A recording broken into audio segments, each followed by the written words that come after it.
Shalom, shalom bien-aimés, bonjour, que le Seigneur nous bénisse tous ce matin. Excellente journée à tous.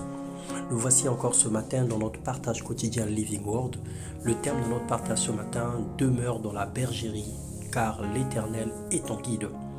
La vie chrétienne n'est pas une vie de slogan, c'est une vie active et pratique basée sur la relation intime entre le Seigneur Jésus-Christ et le croyant.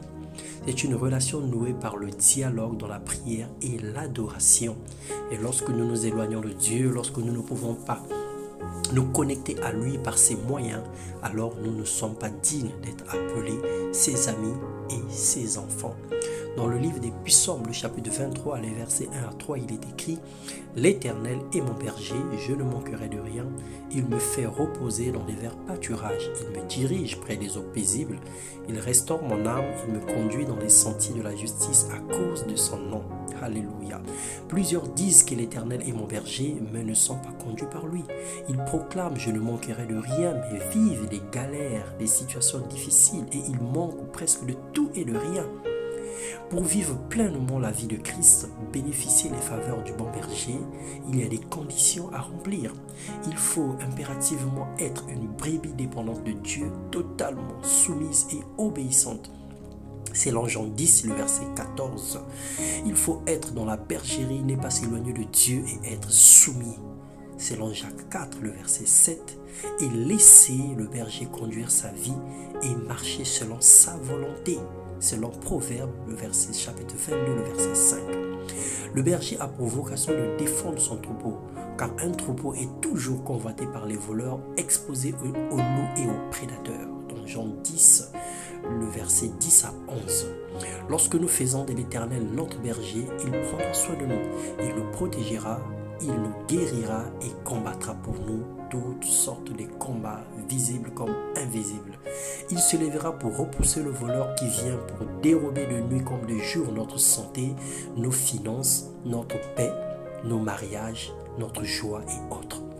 Selon Psaume 28, le verset 9. En tant que brebis, nous nous mettons en danger par notre désobéissance, notre éloignement et notre entêtement. Lorsque nous nous éloignons des autres, lorsque nous pensons être à la hauteur, lorsque nous pensons être capables de tout, nous nous éloignons radicalement des autres et les prédateurs sautent rapidement sur nous. Le Seigneur sera notre bannière et notre refuge, notre bouclier, si nous lui laissons une place de choix dans nos cœurs, si nous lui permettons de venir dans nos vies, de s'installer et d'être le maître de notre vie. La confiance en lui entraîne une sécurité et une protection. Il oindra d'huile nos têtes, il nous protégera.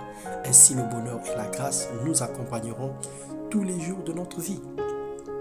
Que notre obéissance soit récompensée et que nos vies puissent paraître et briller comme des étoiles dans le ciel parce que nous avons été choisis, nous avons été appelés et nous avons été acquis au prix de la vie de Jésus-Christ à la croix.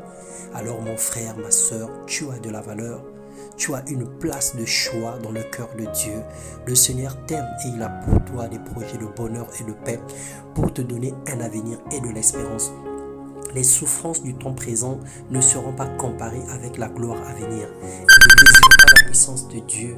Ne mesure pas la puissance de Dieu par la capacité de tout ce que le Seigneur, de tout ce que le monde te montre, de toutes les difficultés que tu rencontres. Que le Seigneur te bénisse dans le nom puissant de Jésus. Amen.